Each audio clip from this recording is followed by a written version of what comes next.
성경 말씀 보시겠습니다. 누가복음 1장 1절에서 4절까지 말씀입니다. 누가복음 1장 1절에서 4절까지 말씀을 저와 한 절씩 차례로 교독하도록 하겠습니다. 우리 중에 이루어진 사실에 대하여 처음부터 법정과 말씀을 듣는 자들의 기대하는 그대로 내력을 교수하라고 웃으시는 사람이 많은지라. 그 모든 일을 근원부터 자세히 미루어 살핀 나도 데오빌로 각하에게 차례대로 써보내는 것이 좋은 줄 알았노니 이는 각하가 알고 있는 바를 더 확실하게 하려 함이로다. 아멘. 주 안에서 사랑하는 성도님 여러분, 오예배 오신 것을 주님의 이름으로 환영하고 축복합니다. 오늘 본문은 이제 누가라는 사람이 이제 누가복음을 쓰는데 이 왜 누가복음을 쓰게 되었는가? 어떤 그런 이유와 동기 이런 것들을 이야기합니다. 그래서 우리가 읽은 이 부분이 본격적으로 누가복음의 스토리를 이야기해 주는 것은 아니지만 이 누가복음이라는 복음서를 읽기에 앞서서 우리가 성경을 어떤 태도로 대해야 하는가 여기에 대해서 굉장히 중요한 얘기를 합니다. 이 은혜를 함께 나누고자 합니다. 본문이 우리에게 주는 첫 번째 교훈은 복음은 사실이라는 것입니다. 복음은 실제로 있었던 사건이라는 겁니다. 1절부터 4절까지는 누가라는 사람이 왜 이 복음서를 쓰게 되었는가 이렇게 설명을 합니다. 사도행전도 누가가 썼습니다. 그래서 누가복음, 사도행전 이게 한 세트라고 생각해도 됩니다. 누가라는 사람이 이 본문에 나온 데오빌로라는 사람에게 누가복음과 사도행전이라는 이 성경을 기록해서 보내주는데 그 목적을 우리가 아까 읽었습니다. 이 목적이 굉장히 중요한데 신학적으로도 중요하고 또 우리 삶에서도 굉장히 중요합니다. 1절에 보면 우리 중에 이루어진 사실에 대하여 라고 이야기합니다. 그 다음 넘겨주시면 될 것 같습니다.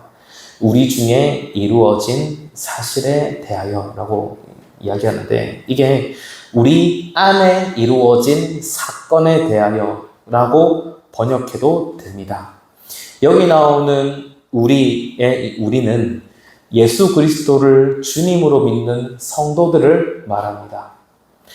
여기 이루어진 사실, 제가 번역한 걸로 이루어진 사건, 이루어진 사건은 뭐겠습니까?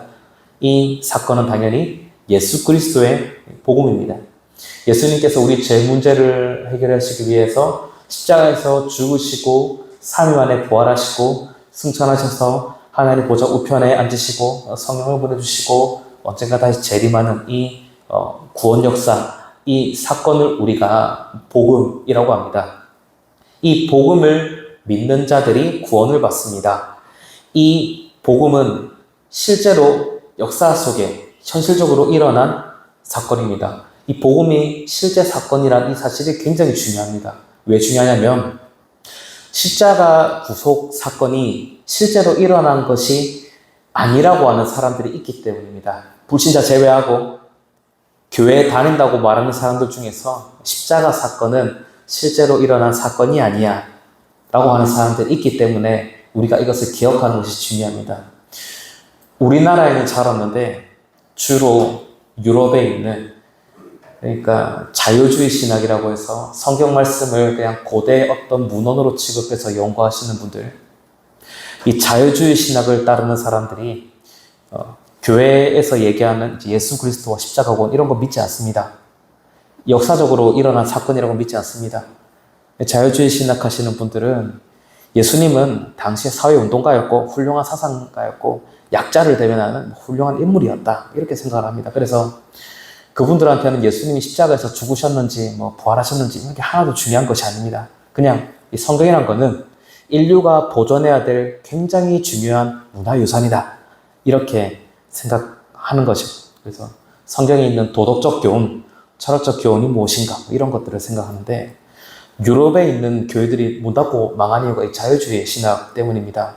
성경을 이런 식으로 읽으니까 교회 생명력이 없습니다. 그러니까 죄를 용서하고 죄를 회개하고 이런 강단의 생명력이 없습니다.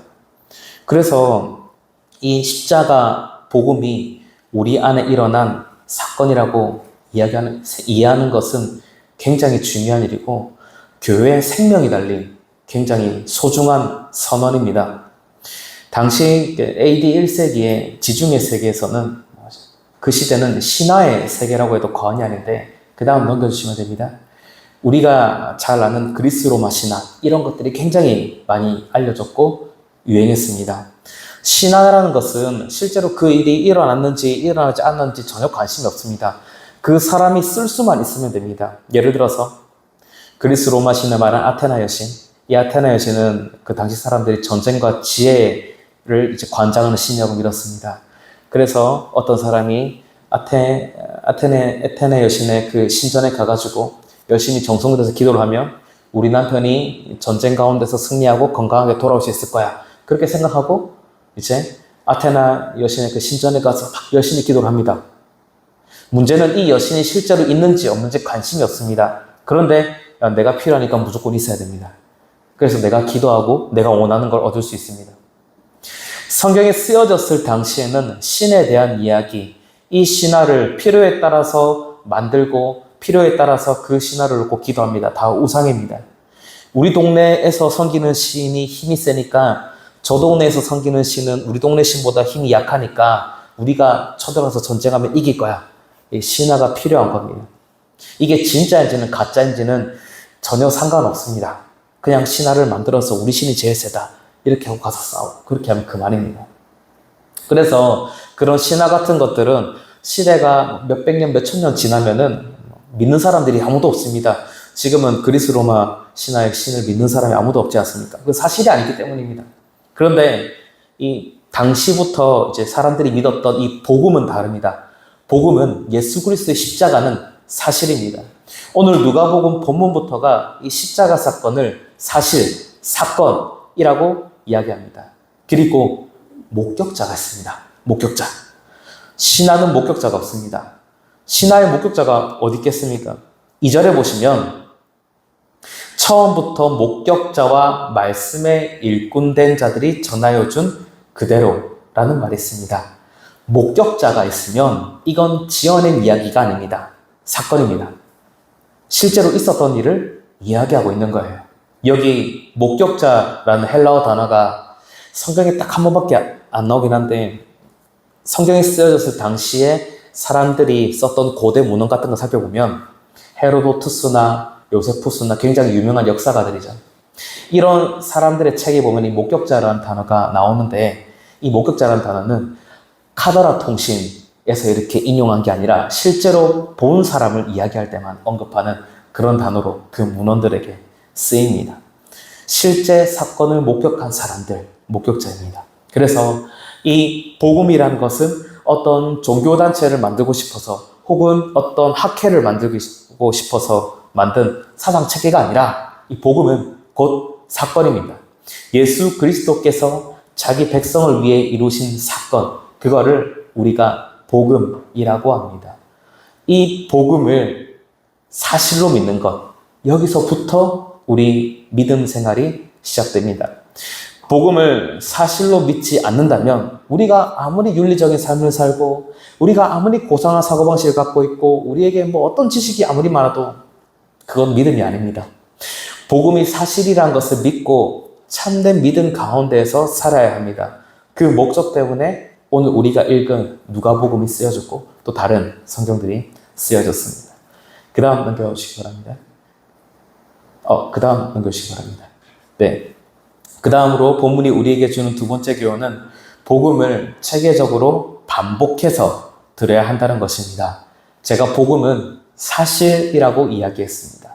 그 다음으로는 이 사실인 복음을 체계적으로 들어야 하고 또 반복적으로 들어야 합니다. 성경에서 가장 늦게 쓰여진 성경이 아마도 요한계시록일 것이고 이게 AD 85년쯤에 이제 기록되었다면은 아마 그 전에 이제 초대교회 성도들은 덜 완성된 성경을 보고 신앙생활을 했을 겁니다. 예수님께서 승천하신 것까지 그분의 모든 사역을 목격한 사람들은 실제로 본 거, 나 예수님 승천하는 거 내 눈으로 직접 봤어. 그 당시 한 400명 있었으니까 그거 보고 예수님 믿은 사람이 있었겠죠. 그래서 그분들은 예수님이 십자가에서 죽으시고 부활하시고 승천하신 거 보고 이건 내가 진짜 본 거니까 그거를 이제 믿으면서 신앙생활하고 돌아가시고 천국 가셨을 겁니다. 직접 보고 믿은 거니까 그게 얼마나 생생하겠습니까? 그런데 문제는 그 다음부터입니다. 예수님이 승천하신 후에 예수님 믿은 사람들은 최초로 목격한 사람들의 그 증언을 가지고 예수님을 믿을 수밖에 없었을 것이에요. 그 옆집에 사는 삼촌이 그러는데 예수님의 사람이 우리 죄 때문에 죽으시고 부활하시고 승천하신 거 봤대. 나도 그 예수님 믿고 싶어 하고 이렇게 믿었겠죠. 혹은 사도들의 설교나 예수님 제자들의 그 복음 전파하는 것을 통해 예수님을 믿었을 것입니다. 그러면 이제 사도들과 제자들 또 당시의 목격자들도 또 예수님 믿고 또 천국 가실 거 아닙니까? 그 이유는 어떻게 되겠습니까? 여기서부터 이제 문제가 시작됩니다. 그 이유는 그 사람들이 또 들었던 말을 전해 듣고 또 전해 듣고 옛날에 할아버지 할머니 이야기처럼 전해 듣고 이렇게 들어서 천국 갈 수도 있었겠지만 이때부터 슬슬 기록의 중요성을 깨달았을 것입니다. 그 기록도 예수 그리스도의 구원 사역을 눈으로 직접 본 목격자들의 그 증언을 토대로 한 정확한 기록이 필요했을 것입니다. 2절을 보시면 목격자와 말씀에 일꾼된 자들이 전하여 준 그대로 내력을 서술하려고 붓을 든 사람이 많은지라라고 이야기합니다. 예수 그리스도의 구원 사역을 목격한 사람, 그리고 예수 그리스도께 말씀을 배웠던 사람, 이 사람들이 보았던 것, 배웠던 것, 이런 것들을 기록하고자 하는 이들이 많이 생겨나기 시작했습니다.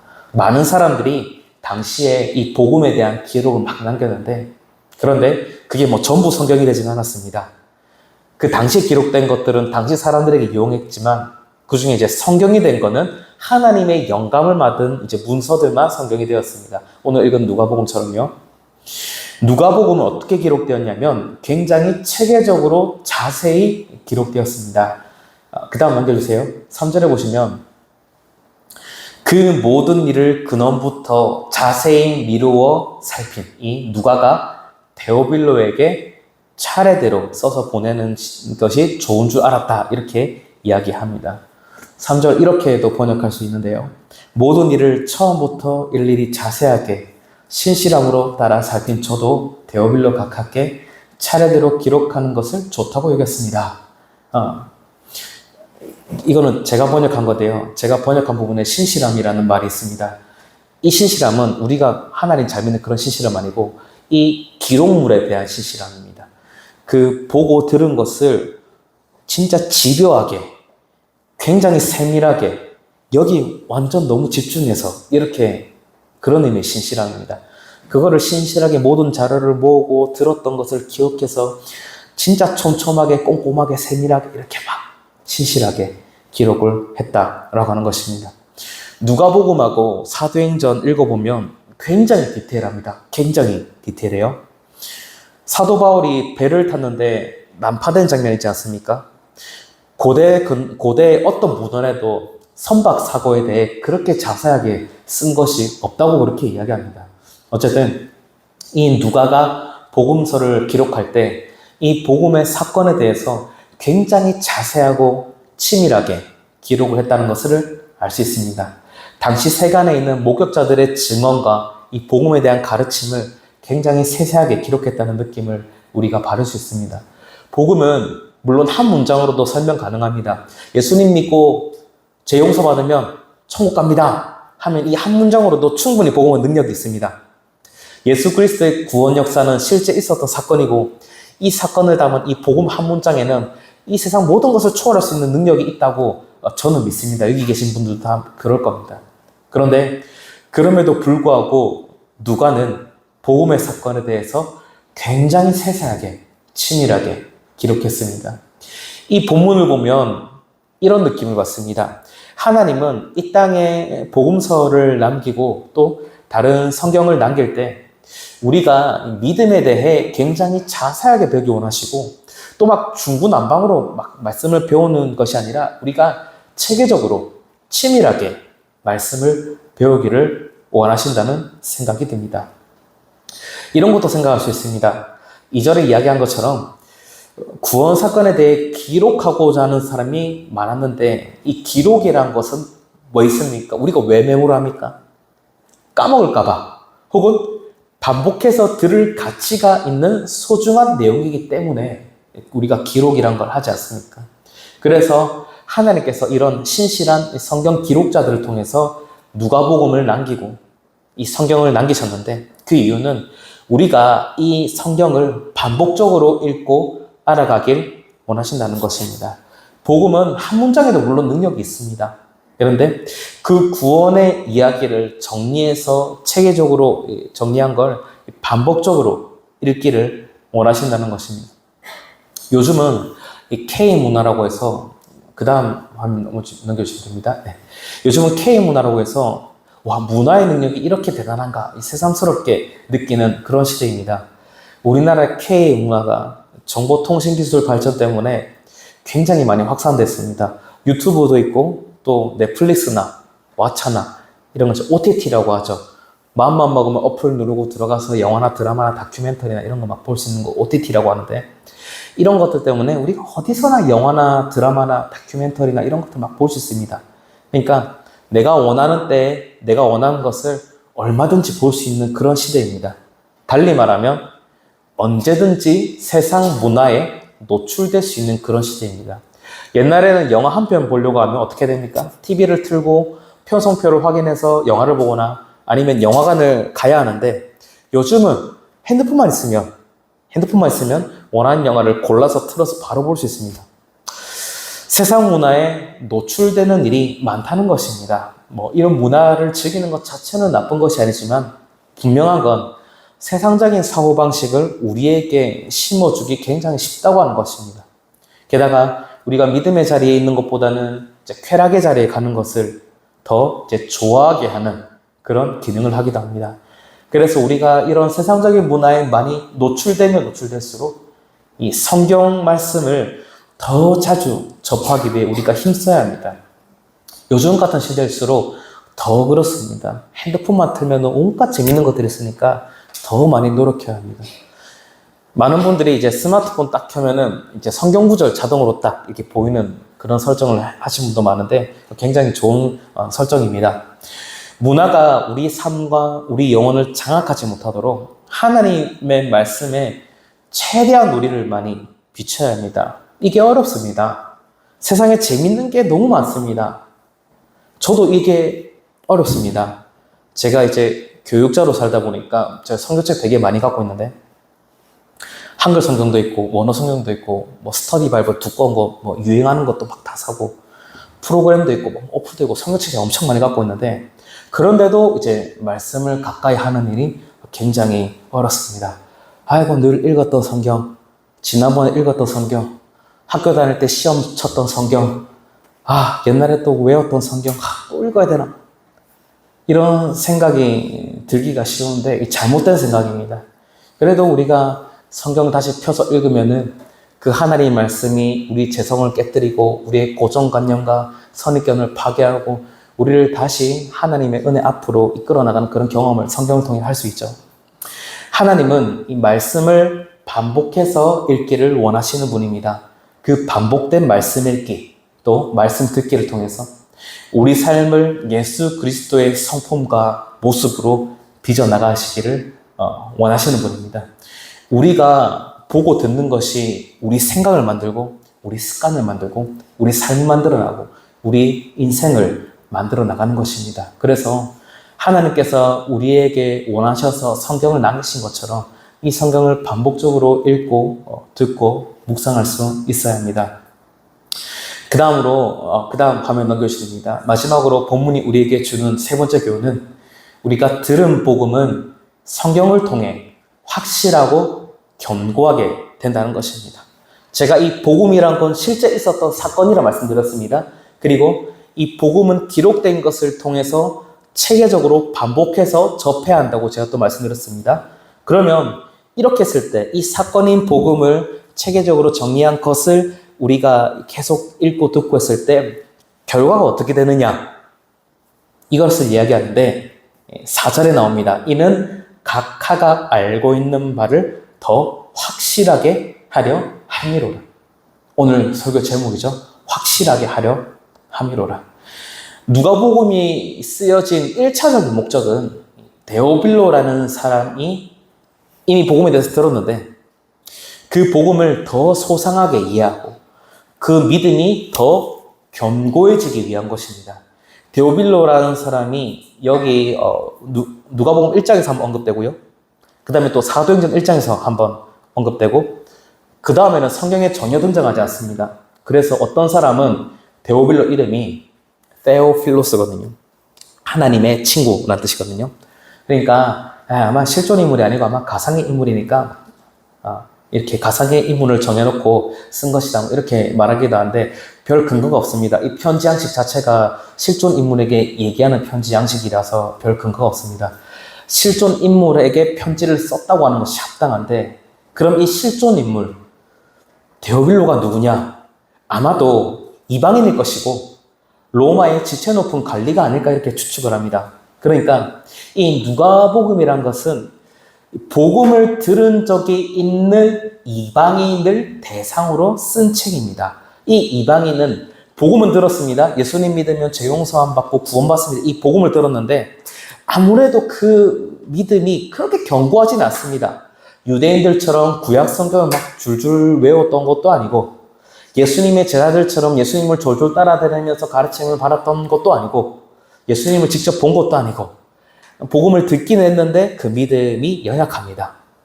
그래서 누가는 데오빌로라는 이 이방인 관리에게 누가복음을 써서 보냈고 이 누가복음은 그 이후에 복음을 들었던 이방인들이 믿음에 대해 알아가기 너무 좋은 문서라서 이거를 데오빌로뿐만 아니라 그 당시 있는 많은 이방인들이 막 돌려가면서 보았을 것입니다. 그래서 이 성경이 알고 있는 바를 더 확실하게 안다는 그 목적과 이 효능이 드러난 것입니다. 물론 하나님의 영감으로 쓰여진 말씀이니까 그렇겠죠. 이 확실하게 한다는 말은 안전하게 한다는 뜻이고 이 의심의 여지가 없도록 한다. 의심의 여지가 없도록 한다. 이런 뜻입니다. 그 다음 넘겨주시면 됩니다. 화면. 그 다음 한 번 더 넘겨주시면 됩니다. 이거 제가 번역한 건데 그 이유는 각하가 알고 계신 바를 의심의 여지 없이 더 안전하고 견고하게 하기 위해서입니다. 이렇게도 이제 번역할 수 있습니다. 우리는 이 복음을 듣고 믿은 순간부터 구원을 받아 하나님의 자녀가 됩니다. 그런데 이 사람은 죄인이라서 연약합니다. 아까 말씀드린 대로 이 세상의 문화가 막 우리한테 막 이렇게 침투해서 이 믿음의 가치관이 아닌 이 세상적인 가치관으로 우리를 물들을 위험성이 있습니다. 우리는 자꾸 의심합니다.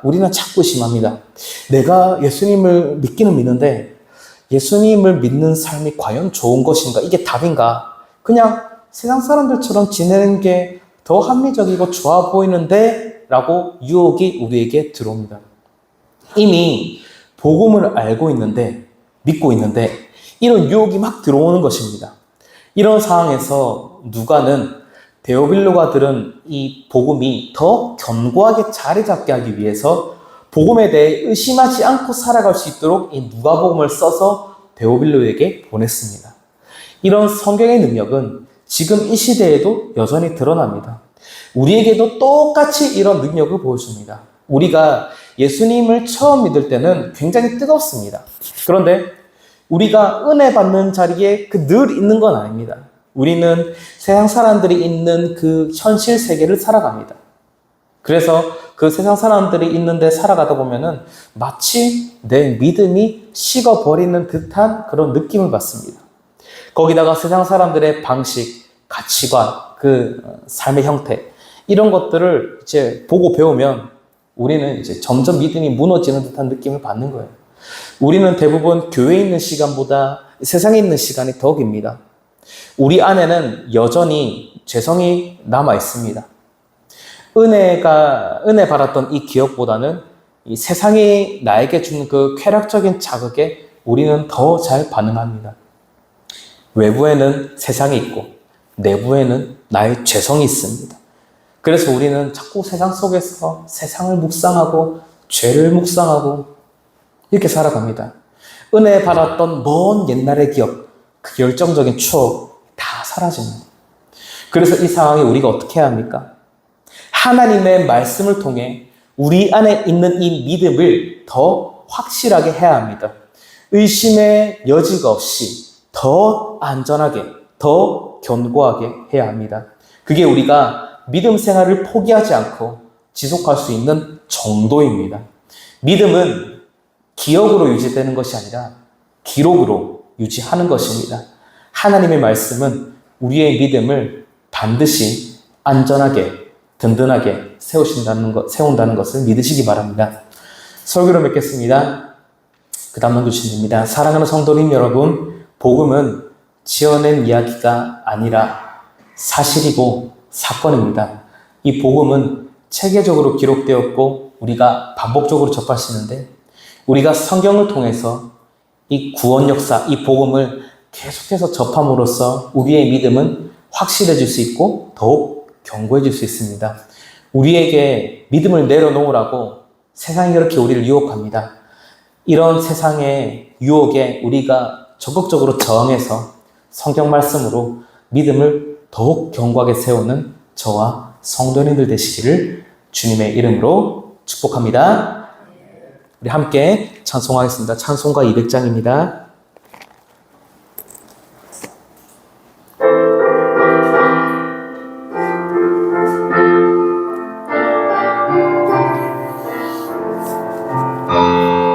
달고 오묘한 그 말씀, 생명의 말씀을 귀한 그 말씀 진실로 생명의 말씀이 나의 길과 믿음 밝히 보여주니 아름답고 귀한 말씀 생명샘이로다. 아름답고 귀한 말씀 생명샘이로다. 귀한 주님의 말씀은 내 노래 되도다. 모든 사람을 살리는 생명의 말씀을 각도 곡 없이 받아 생명 길이를 가니 아름답고 귀한 말씀 생명샘이로다. 아름답고 귀한 말씀 생명샘이로 널리 흘리어 퍼지는 생명의 말씀을 마음의 용서와 평안을 골고루 주나니 단 한 예수 말씀 듣고 복을 받네. 아름답고 귀한 말씀 생명샘이로다. 아름답고 귀한 말씀 생명샘이로다. 아멘. 우리 이 시간 함께 기도하도록 하겠습니다. 우리 말씀 들었던 것으로 하나님의 말씀을 반복적으로 읽음으로써 그 실제 사건인 그 복음으로 말미암아 반복적으로 읽는 것으로 말미암아 우리 믿음이 더욱더 견고해져서 세상 유혹에 더 잘 저항할 수 있도록 그렇게 기도해 주시고, 그 다음에 나라를 위해서 또 우리 교회를 위해서 또 선교를 위해서 기도하시기 바랍니다. 또 담임 목사님 내일부터 뜨인도 선교회 컨퍼런스 가셔서 강의도 하시고 또 가서 선교사님들 위로하시는 사역도 하시고 여러 가지 중요한 사역 하시는데 담임 목사님 사역을 통하여서 태국의 복음 사역이 더욱더 강하게 일어날 수 있도록 그렇게 기도하시기 바랍니다. 이 시간 기도할 때 주님 3번 부르고 함께 기도하도록 하겠습니다. 주여! 주여! 주여! 하나님 아버지, 이 복음이 한 예수 그리스도께서 우리를 위하여서 죽으시고 부활하신 우리를 구원하신 실제적인 사건인데 이 복음을 기록한 성경을 우리가 반복적으로 읽음으로써 우리가 체계적으로 읽음으로써 우리가 세상 가운데서 주님 복음에 반대하는 것들에 대해서 우리가 저항하면서 승리하면서 살아갈 수 있도록 한 주간 우리의 삶을 붙들어 주시옵고 말씀과 동행하는 삶, 말씀에 신실한 삶을 살아갈 수 있도록 하여 주옵소서. 나라를 위해 기도합니다. 우리나라의 산자한 모든 갈등과 모든 어려움이 해결될 수 있도록 하여 주시옵고 이 나라의 땅에 있는 많은 그리스도인들이 우리나라를 위해서 더 많이 기도하고 더 섬길 수 있도록 하여 주옵소서. 우리나라가 정말 다른 나라를 더 많이 섬기고 다른 나라에 더 많이 복음을 전하는 그런 나라가 될 수 있도록 하여 주시옵소서. 어려운 경제 상황이 하루빨리 해소되어서 이 나라의 젊은이들이 비전을 품고 열심히 일하며 열심히 수고하며 그 수고한 것으로 말미암아 다른 이들을 섬길 수 있는 그런 나라가 될 수 있도록 하여 주옵소서. 우리나라의 성경적인 결혼관이 잘 자리 잡아서 이 나라 이 땅에 많은 언약의 자녀들이 더욱더 많이 태어날 수 있도록 붙들어 주시옵소서. 교회를 위하여 기도합니다. 우리 교회가 재개발 건축으로 인해 그 다음 세대를 준비하고 있습니다. 이 지역이 변화될 때에 더 많은 이들을 하나님의 복음을 전하여서 더 많은 이들을 품을 수 있는 준비를 하고 있습니다. 그 모든 준비 절차와 행정적인 부분이 잘 해결될 수 있도록 주님께서 섭리하여 주셔서 우리 교회가 더 많은 지역의 이들을 예수 그리스도께 인도하고 더 많은 이들에게 세례를 베풀고 예수 그리스도를 제자 잡는 그런 교회 교회가 될 수 있도록 하여 주시옵소서. 선교를 위하여 기도합니다. 세계 곳곳에 선교하시는 선교사님들 안전을 지켜주시옵고 생명을 지켜주시옵고 가는 곳마다 교회가 세워지며 믿기로 작정된 자들이 구름대처럼 벌떼처럼 모여서 예수 그리스도를 믿고 영접하는 놀라운 역사가 일어날 수 있도록 하여 주옵소서. 담임 목사님께서 내일 뜨인도 선교회 컨퍼런스 참석하십니다. 그곳에 가셔서 강의하는 모든 일정들, 선교사님들을 위로하고 권면하는 모든 일정들, 선교지에 있는 모든 사람들을 살피는 모든 일정들 주님께서 지켜봐 주시옵고 영육간에 강건하게 하여 주시옵고 성령의 충만함 하여 주셔서 담임 목사님의 그때 인도 선교의 사역을 통하여서 태국의 많은 이들이 주님께로 돌아오고 예수 그리스도를 믿고 세례받으며 그 지역의 위대한 영적 지도자로 세워지는 놀라운 역사가 일어날 수 있도록 주여 인도하여 주시옵소서. 붙들어 주시옵소서. 능력을 더하여 주시옵소서.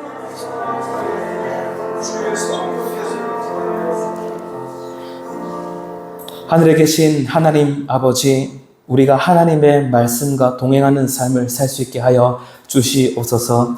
우리의 믿음이 흔들릴 때 우리가 말씀을 읽고 듣고 묵상함으로써 우리 믿음이 더욱더 견고하게 자리 잡아 세상에 있는 그 어떤 풍파와 유혹 가운데서도 믿음으로 견고히 설 수 있도록 또 우리의 한 주간을 지켜 보호하여 주시옵소서. 이 모든 말씀 우리 주 예수 그리스도 이름으로 기도드리옵나이다. 아멘. 축도하겠습니다. 주 예수 그리스도의 은혜와 하나님의 사랑과 성령의 교통하심이 이곳에 있는 소동산 가족들을 위해 함께 하실지어다. 아멘.